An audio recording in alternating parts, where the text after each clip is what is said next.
Assalamualaikum warahmatullahi wabarakatuh.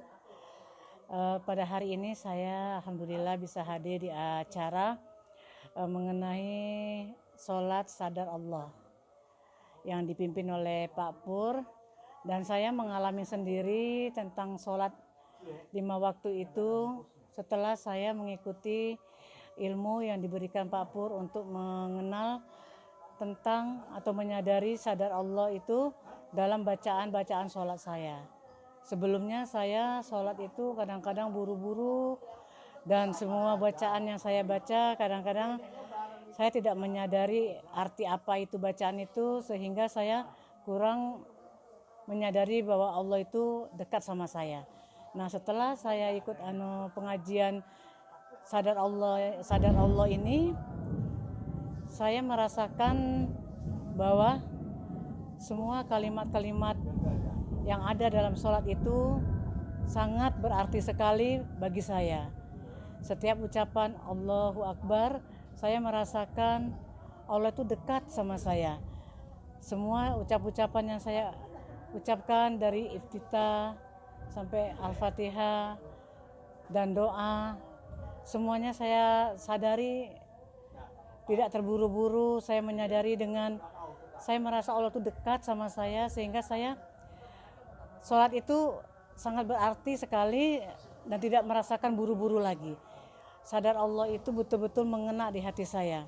Jadi apabila sudah membacakan doa, saya merasakan Allah itu dekat dan lebih dekat lagi.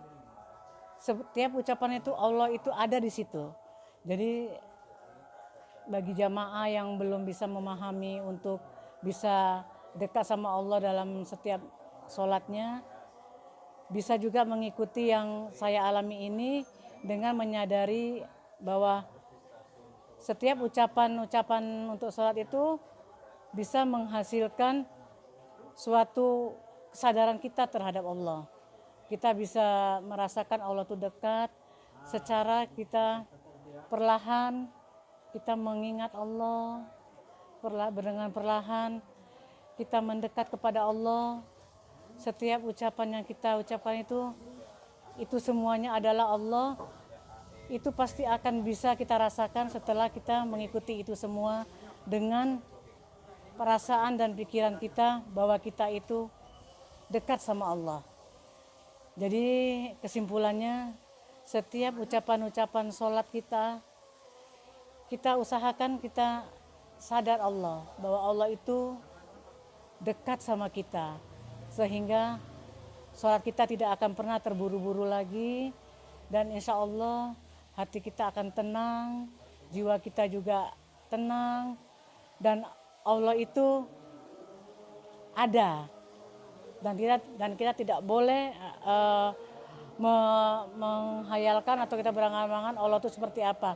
Tetapi kita harus menyadari dengan sholat kita, setiap ucapan kita di sholat, Allahu Akbar, iftitah, doa Rabbik firli warjukni, sampai kita tahiyat akhir, semua itu adalah kita sadarkan bahwa kita dekat sama Allah, dan semua ucapan kita itu adalah Allah itu ada dekat kita. Sekarang itu yang saya rasakan. Saya tidak terburu-buru lagi untuk sholat yang tergesa-gesa. Saya menyadari bahwa semua ucapan saya itu adalah Allah, dan saya merasakan ketenangan itu. Alhamdulillah. Terima kasih. Itulah yang saya alami selama saya mengikuti pengajian di Padepokan Pak Pur. Semoga jamaah lainnya juga bisa merasakan seperti saya. Alhamdulillah. Assalamualaikum warahmatullahi wabarakatuh.